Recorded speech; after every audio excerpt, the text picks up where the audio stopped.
गाजियाबाद सूर्य हत्याकांड के आरोपी असद के घर पर नोटिस चस्पा, ढोल बजाकर किया ऐलान। 15 दिन के भीतर अवैध कब्जा हटाने का अल्टीमेटम, नहीं हटाया गया कब्जा तो चलेगा बुलडोजर।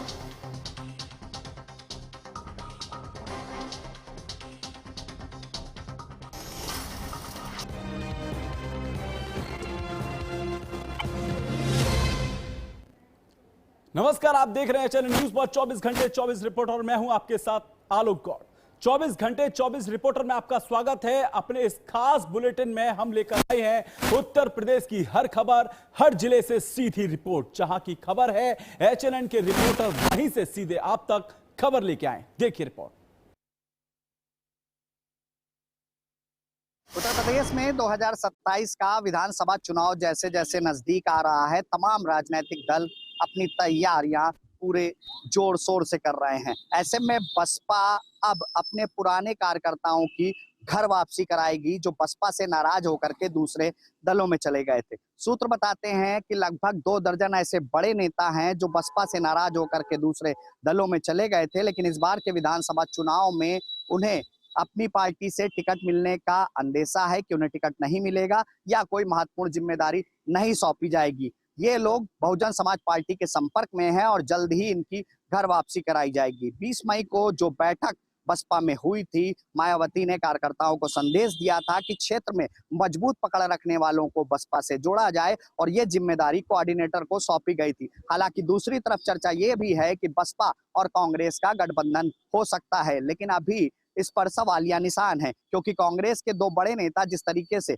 बहुजन समाज पार्टी की सुप्रीमो मायावती से मिलने उनके आवास पर गए थे, लेकिन मुलाकात नहीं हो पाई। अब देखना होगा कि 2027 से पहले बसपा अपनी सोशल इंजीनियरिंग के फॉर्मूले को फिर से अपनाती है, यानी कि दलित और मुस्लिम गठजोड़ से एक बार फिर से 2027 में उत्तर प्रदेश की सत्ता पर काबिज होने का प्रयास करेगी। सूत्र ये भी बताते हैं कि कांग्रेस से बसपा का गठबंधन हो सकता है या किसी छोटे दल के साथ में बसपा गठबंधन करके मजबूती से चुनाव लड़ेगी। वीडियो जर्नलिस्ट समर के साथ पुनीत मोहन, एचएनएन न्यूज, लखनऊ।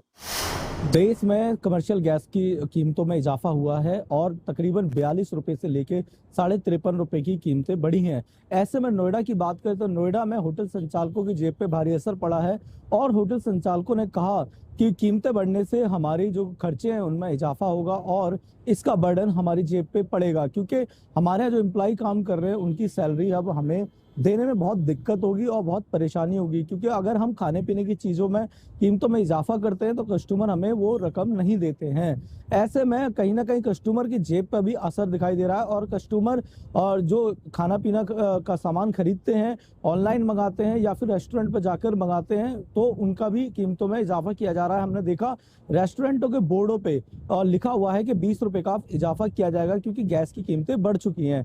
तो कहीं ना कहीं आम आदमी की जो जेब पर ये मार पड़ी है, महंगाई की मार है और ऐसे में जनता परेशान है, साथ ही साथ होटल संचालक भी परेशान है। कैमरा पर्सन राजेंद्र के साथ मैं रमेश परियार, एचएनएन न्यूज, नोएडा। सूबे के मुखिया योगी आदित्यनाथ का कल यानी 2 जून को कुशीनगर के तमकुहीराज विधानसभा क्षेत्र के हरियतपुर गांव में कार्यक्रम प्रस्तावित है। वह जो है कुशीनगर में नवनिर्माण कृषि विश्वविद्यालय का निरीक्षण करेंगे और वहाँ हो रहे कार्यों का जायजा लेने के साथ साथ अधिकारियों के साथ समीक्षा बैठक करेंगे और उसमें जिले की और प्रदेश की स्थिति के बारे में वहाँ जो है समीक्षा बैठक करेंगे। साथ ही मीडिया के साथ प्रेस कॉन्फ्रेंस भी करेंगे। सीएम योगी आदित्यनाथ जो है 376 करोड़ रुपए की लागत से 271 परियोजनाओं का लोकार्पण भी करेंगे।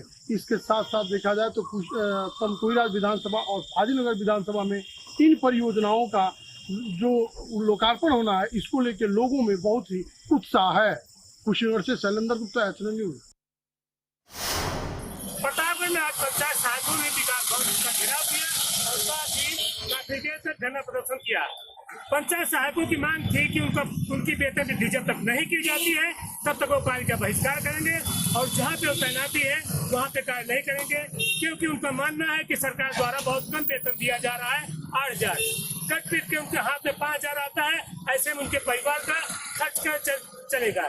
इसी को लेकर आज जनपद के सभी पंचायत सहायक विकास भवन पे इकट्ठा होकर काफी देर तक धरना प्रदर्शन करते रहे और उसके बाद कई घंटों बीत जाने के बाद डीपी आ रहा है, पंचायत सहायकों ने अपनी मांगों का ज्ञापन डीपीआरओ को दिया और डीपीआरओ ने आश्वासन दिया कि जल्द ही हम इस पत्र को शासन के पास भेजेंगे और आपके वेतन वृद्धि की बात करेंगे। HN news Pawan Singh Pratap. युवाओं के लिए बड़ी खुशखबरी सामने आई है। योगी सरकार ने प्रदेश में करीब 41,000 नए होमगार्डों जवानों की भर्ती की तैयारी शुरू कर दी है। लंबे समय से भर्ती का इंतजार कर रहे युवाओं को सबसे बड़ा अवसर मिलने जा रहा है। खास बात यह है कि भर्ती होने वाले होमगार्ड को सिर्फ सुरक्षा ड्यूटी तक की सीमित नहीं रखा जाएगा, बल्कि उन्हें सीपीआर और आपदा प्रबंधन का विशेष विशेषण भी दिया जाएगा, ताकि सड़क दुर्घटना, प्राकृतिक आपदा या किसी भी आपात में स्थिति आने पे जवान लोगों की जान बचा सके और अहम भूमिका उनकी यही रहेगी। सरकार का मानना यह है कि होमगार्ड बल कानून व्यवस्था को मजबूत करने के साथ साथ आपदा और आपातकालीन परिस्थितियों में भी प्रभावी सहायता प्रदान करेगा। इससे प्रदेश की सुरक्षा और व्यवस्था में भी नई मजबूती मिलने की उम्मीद है। कैमरामैन समर के साथ निखिल श्रीवास्तव, एचएन न्यूज, लखनऊ। सीतापुर जिले के अंदर चर्चित आरोग्यम हॉस्टल में प्रसूता की मौत के बाद जो है परिजनों ने हंगामा किया था। हंगामा को देखते हुए जिला अधिकारी राजा गटपर आर ने जो है 3 सदस्यीय टीम का गठन किया था, और जिसमें एसडीएम सदर से लेकर के नोडल अधिकारी और जो है महिला चिकित्सक जो है वहां पर तैनात की गई थी। उनके द्वारा जो है जांच पड़ताल की गई, तो जांच पड़ताल में रिपोर्ट में निकल के आया है कि जो पहला महिला प्रसूता थी जिसकी मौत हुई थी, उसमें जो है लापरवाही उजागर हुई थी आरोग्यम हॉस्टल, जिसके बाद जो है जिला प्रशासन ने एक बड़ी कार्रवाई की है। कार्रवाई करते हुए जिला जो अस्पताल के जो संचालक समेत जो है 4 लोगों के ऊपर एफआईआर जो है कोतवाली नगर में दर्ज करा दी गई है। इस एफआईआर के बाद जो है सीतापुर जिले के अंदर जो संचालित हॉस्पिटल हो रहे हैं उनमें हड़कंप मच गया है। अब देखने वाली बात होगी कि जिस तरीके से सीतापुर जिले के अंदर लगातार मौतें हो रही, उन पर अब कार्रवाई क्या होगी। कैमरा पर्सन शाम के साथ अजय सिंह, एचएन न्यूज, सीतापुर। सोनभद्र के कोंड थाना क्षेत्र स्थित global hospital and surgical centre में महिला प्रसूता की इलाज के दौरान मौत के बाद भारी हंगामा देखने को मिला है। जानकारी के अनुसार सिंगा गांव निवासी आशा बहू सीमा देवी की इलाज के दौरान अस्पताल में मौत हो गई, जिस पर उनके परिजनों ने गंभीर लापरवाही लगाते हुए आरोप लगाया है। उनका कहना है कि घटना के बाद अस्पताल का स्टाफ और डॉक्टर मौके से गायब हो गए। वहीं इस घटना से नाराज ग्रामीणों ने अस्पताल पहुंचकर प्रदर्शन शुरू कर दिया। फिलहाल मौके पर पुलिस कार्रवाई के लिए पहुंची और परिजनों को जांच कर मुकदमा दर्ज करने की बात को लेकर भी सांत्वना देने की कोशिश की और मौके पर स्थिति को नियंत्रित करने का भी प्रयास पुलिस द्वारा किया जा रहा है। फिलहाल इस घटना के बाद आसपास के ग्रामीणों में काफ़ी नाराजगी देखने को मिल रही है और बड़ा सवाल यही खड़ा हो रहा है कि आखिर इस तरह के अस्पतालों में निगरानी और अस्पताल व्यवस्था को देखते हुए क्या जाएगी। फिलहाल पुलिस पूरे मामले की जांच में जुटी हुई है। सोनभद्र से एचएन 24 के लिए महेश अग्रहरी। उत्तर प्रदेश से इस समय एक हैरान करने वाला मामला सामने आ रहा है। आपको बता दें कि उत्तर प्रदेश के शाहजहांपुर और गड़िया रंगीन प्राथमिक स्वास्थ्य केंद्र से मामला सामने आया है, जहां पर पीड़ित महिला दर्द से कराती रहती है। आपको बता दें कि प्रसव के दौरान महिला को अस्पताल के गेट के बाहर ही शिशु को जन्म देना पड़ता है। जब से ये मामला आया है तब से सोशल मीडिया पर इसका वीडियो तेजी से वायरल और लगातार इस पर सवाल उठ रहे हैं। ये भी जानकारी दी जा रही है कि उस समय अस्पताल में तमाम स्टाफ की मौजूदगी थी, लेकिन उसके बावजूद भी दर्द में पीड़ित को अंदर भर्ती नहीं किया गया। हालांकि पीड़ित की जो सासू मां है, यानी कि गांव रामपुर से संतोष ने इस बात की जानकारी दी है कि वो अपनी बहू को तकरीबन रात 9 बजे अस्पताल लेकर पहुंची थी। हालांकि वो दर्द से काफी कहती रही, लेकिन उसे भर्ती नहीं किया गया। कारण बताया जा रहा है कि उस समय प्राथमिक स्वास्थ्य केंद्र के अंदर लाइट नहीं थी, बिजली की व्यवस्था नहीं थी, स्ट्रेचर की व्यवस्था नहीं थी। इस वजह से उसे मौके पर भर्ती नहीं किया गया और उन्होंने दरवाजे के बाहर यानी कि अस्पताल के बाहर ही शिशु को जन्म दिया। हाल इस मामले के बाद से लगातार 24 घंटे 24 रिपोर्टर में वक्त हो चला है छोटे से ब्रेक का, जल्द लौटेंगे।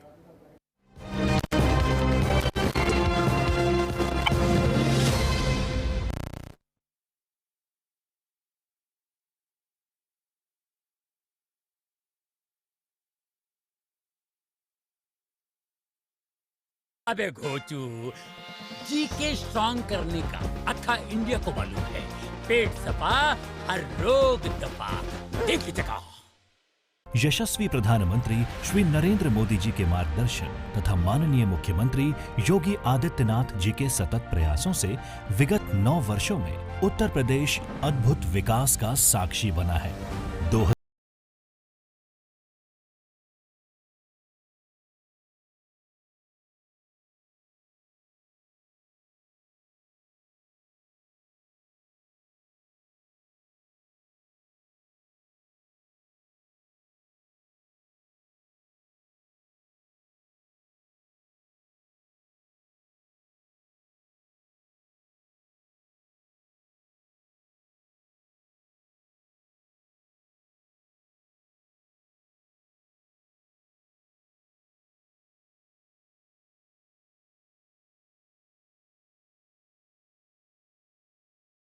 अवसर उपलब्ध कराए गए।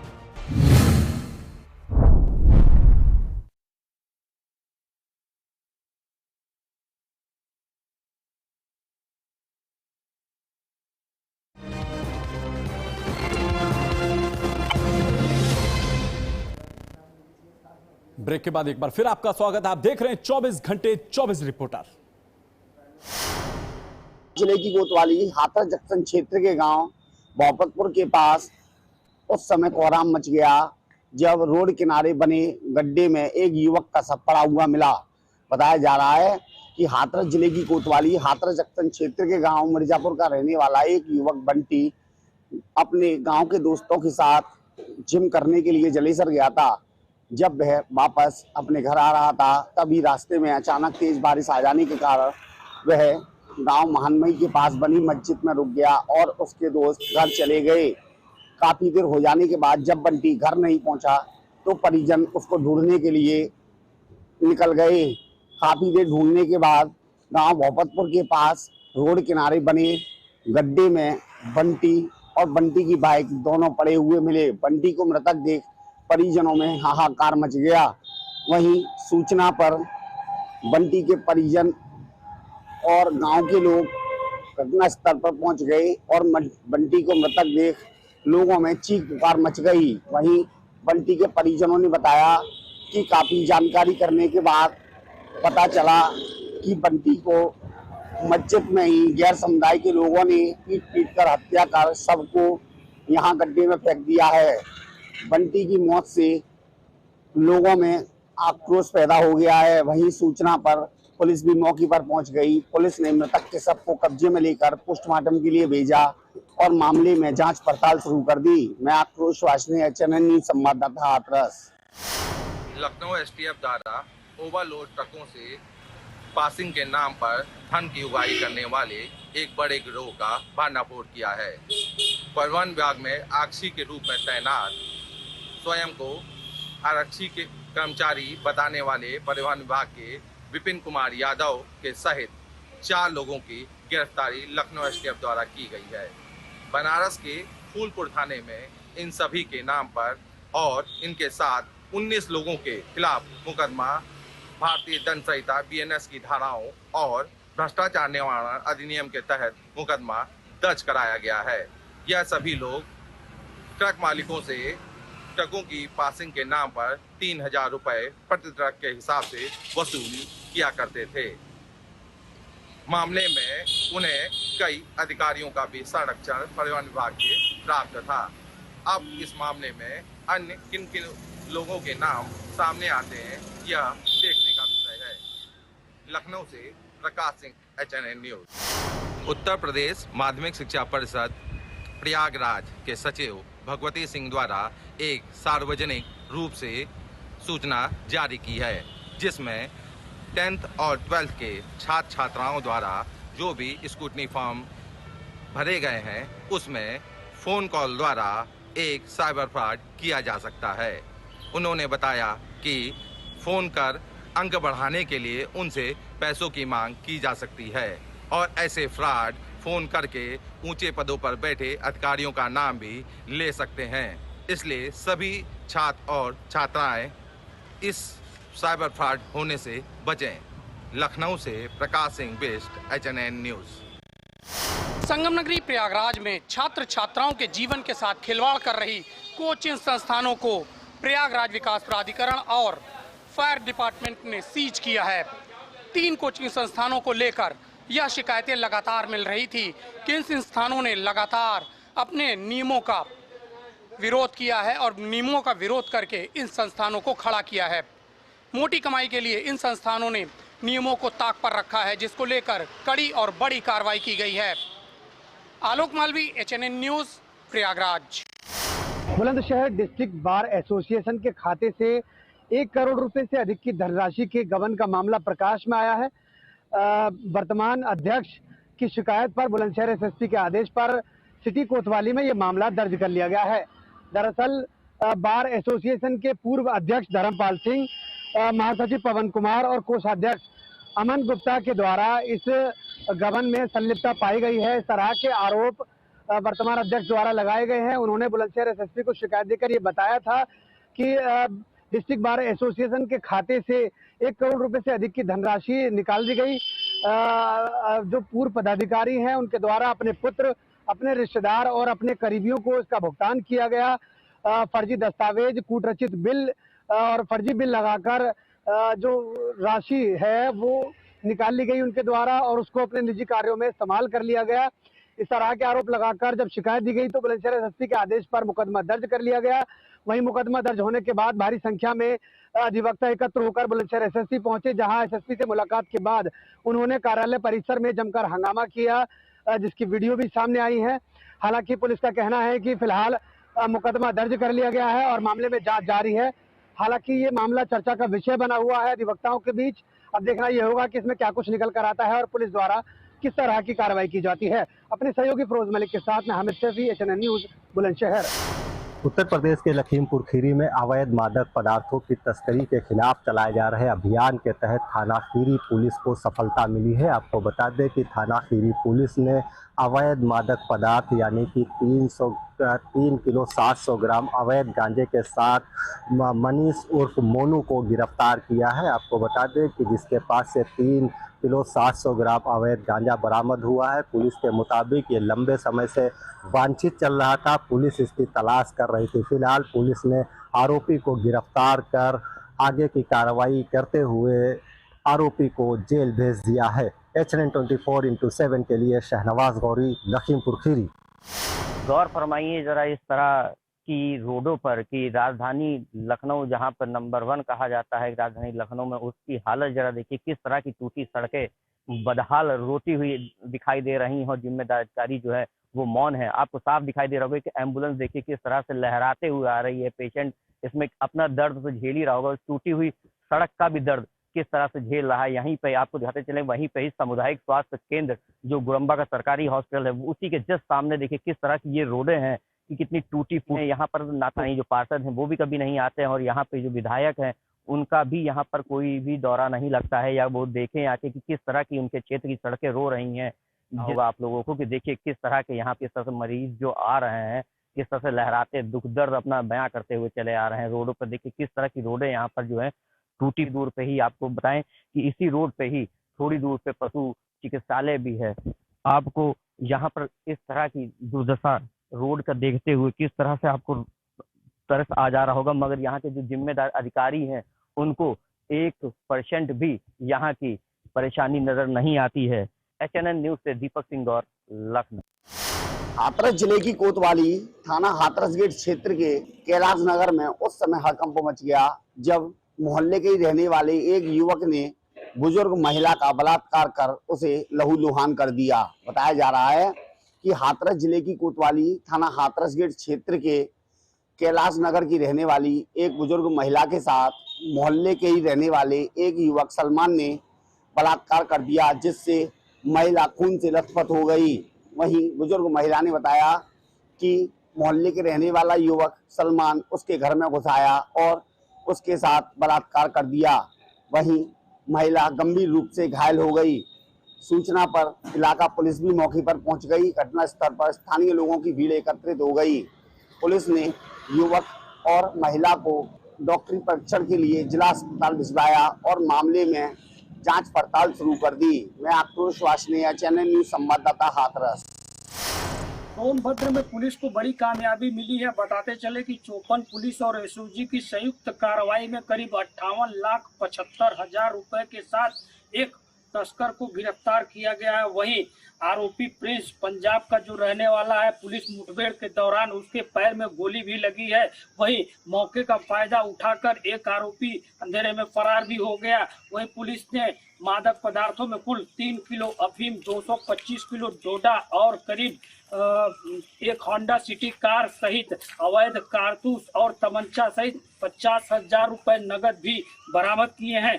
बताया जा रहा है कि आरोपी तस्कर डाल्टनगंज से लुधियाना मादक पदार्थों की तस्करी करके ले जा रहे थे। वहीं पुलिस ने इस घटना में स्थानीय युवक की एक मदद की वजह से उसे करीब 10,000 रुपए की पुरस्कार और प्रशस्ति पत्र देने की भी घोषणा की है। फिलहाल पुलिस मामले की कार्रवाई में लगातार फरार आरोपियों की तलाश कर रही है और एनडीपीएस एक्ट और आर्म एक्ट के तहत भी कार्रवाई सुनिश्चित कर रही है। सोनभद्र से HNN 24 के लिए महेश अग्रहरी। गाजियाबाद के कोतवाली थाना क्षेत्र में शनिवार को चिराग त्यागी की डेड बॉडी मिली। चिराग त्यागी एक पैरा एथलीट के खिलाड़ी थे और उनकी डेड बॉडी मिलने के बाद गाजियाबाद पुलिस द्वारा इस पूरी घटना का खुलासा करने के लिए कई टीमों का गठन किया गया। आज इस घटना का खुलासा करते हुए डीसीपी धवल जायसवाल ने बताया कि चिराग त्यागी की हत्या उसी के साथी द्वारा की गई है जिसका नाम यश है और उसने अपने 2 साथियों के साथ मिलकर इस पूरी घटना का ताना बाना बुना। 62,000 रुपये में एक पिस्टल खरीदी गई और इस पूरी घटना को अंजाम देने की वजह आप सुनकर चौंक जाएंगे। चिराग त्यागी और यश खटीक दोनों मिलकर पैरा एथलीट खेलते थे और इसी दौरान यश वहां पर डिस्क्वालीफाई हो जाता है और इसका बदला लेने के लिए वह चिराग त्यागी की गोली मारकर हत्या कर देता है। Ambuj Upadhyay, HN news, Ghaziabad. Video social media पर तेजी से वायरल होता नजर आ रहा है। वीडियो में साफ तौर पर देख सकते हैं आप किस तरह 2 पक्ष आपस में लड़ते नजर आ रहे हैं। लाठी डंडों से लोगों की वहां पिटाई की जा रही है। घटना की जानकारी जैसे ही स्वार कोतवाली पुलिस को लगी, घटना स्थल पर पुलिस पहुंची और लाठी के बल से पुलिस ने उन सभी को वहां से खदेड़ा। किस तरह देख सकते हैं आप वीडियो में कि वहां कम से कम 50 से ज्यादा लोग आपस में मारपीट कर रहे थे। बताया जा रहा है पुरानी रंजिश को लेकर ये 2 पक्षों में मारपीट थी और दोनों पक्ष जबरदस्त आपस में मारपीट और लाठी डंडे करते हुए नजर आए। जैसे ही मौके पर पहुंची और मोर्चा पुलिस ने संभालते हुए सभी को वहां से हटाया है। दोनों पक्षों की ओर से स्वार कोतवाली में तहरीर दे दी गई है जानकारी के मुताबिक, लेकिन अभी पुलिस इसमें कार्रवाई करेगी। बताया जा रहा है कि इसमें युवा नेता भी हैं और साथ ही साथ अन्य लोग भी इसमें देखे जा सकते हैं वीडियो में। लेकिन लड़ाई इतनी भयंकर, इतनी जबरदस्त है कि आपस में लाठी डंडे और पथराव चले हैं। वीडियो में देख रहे होंगे आप किस तरह 50 से ज्यादा लोग वहां पर मौजूद हैं और जबरदस्त कर वहां पर लड़ाई हो रही है, मारपिटाई हो रही है। हालांकि पुलिस इस पूरे मामले की अभी जांच पड़ताल कर रही है कि आखिर ये क्या मामला था और किसके पीछे ये पूरा लड़ाई झगड़ा हुआ। विशाल सक्सेना, HN रामपुर। 24 घंटे 24 रिपोर्टर में आज के लिए सिर्फ इतना ही। देश और दुनिया की खबर देखने के लिए आप देखते रहिए HNN न्यूज।